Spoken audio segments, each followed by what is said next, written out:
అదే విధంగా సేమ్ దొంగలు 2 సార్లు తవ్విండు, 2 సార్లు చచ్చింది. ఎప్పుడో ఎన్నో సంవత్సరాలు కాలే, 10-12 సంవత్సరాలు లెక్క చెప్తాను. చచ్చిన తర్వాత మేమేం చేసామంటే లెక్క పెట్టేసి ఆ విగ్రహాలు తీరంగా మీద ప్రతిష్ట చేసాం. ఇది జరిగిన కథ.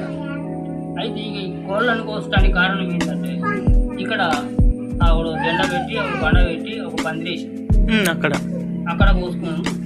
అమ్మవారి పేరు మీద పోసుకున్నాం. ఏలుపు అమ్మవారి. అప్పుడు మేకను అక్కడ పోసేది. ఎవడో కత్తి మనిషి ఉంటాడు సాకలు. మేలాంటి వాళ్ళు వచ్చిండ్రు, మేకలు కోసుకున్నారు. కత్తి మనిషి అక్కడే కోసేది. ఇక్కడ పోయి కత్తి మనిషి కన్నా సాకలు కత్తి కోసం బాగుపోయింది. వీళ్ళందరూ వస్తారు. ఆ అమ్మవారి రక్తాన్ని తాగుతారు. ఈ సాకలు అందరూ చూసి చెప్తారని చెప్పి ఆయనను కూడా ఆయన వేస్తారు. అప్పటి నుంచి కోసి ఇక్కడ ఒక బండ పెట్టి అక్కడ నిషేధం చేసి ఇక్కడ పోసిన వాళ్ళు లోపలికి రారు, తిన్న వాళ్ళు లోపలికి రారు. మొదలు దేవుని దర్శనం చేసుకుని పోతారు. తర్వాత ఆ చేతులు పెట్టి. అయితే ఇది నిర్ధారణ పుకడు పురాణం అని కొంతమంది అనుకున్నారు.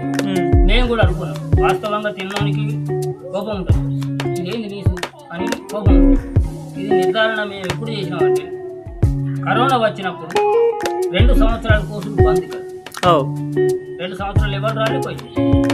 కరోనా అయిపోయినాక ఎవరు వస్తారంటే తెగవడేష్టలు, వైష్ణవులు, బ్రాహ్మణులు. వాళ్ళు తింటారా? వాళ్ళు పోతారా? పోయి వాళ్ళు అత్తాళ్ళు అని అంటే ఇక్కడ వండలిచ్చు లేదు, ఇక్కడ లోపలికి.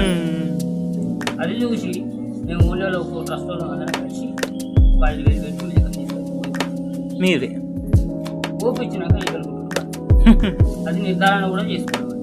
పోస్తే ఏమవుతుంది, పోయకపోతే ఏమవుతుంది. ఇప్పుడు కూడా మేము ప్రతి సంవత్సరం అప్పటి నుంచి ఇప్పుడు కూడా ప్రతి సంవత్సరం 10,000 మీకు నడిపిస్తున్నారు.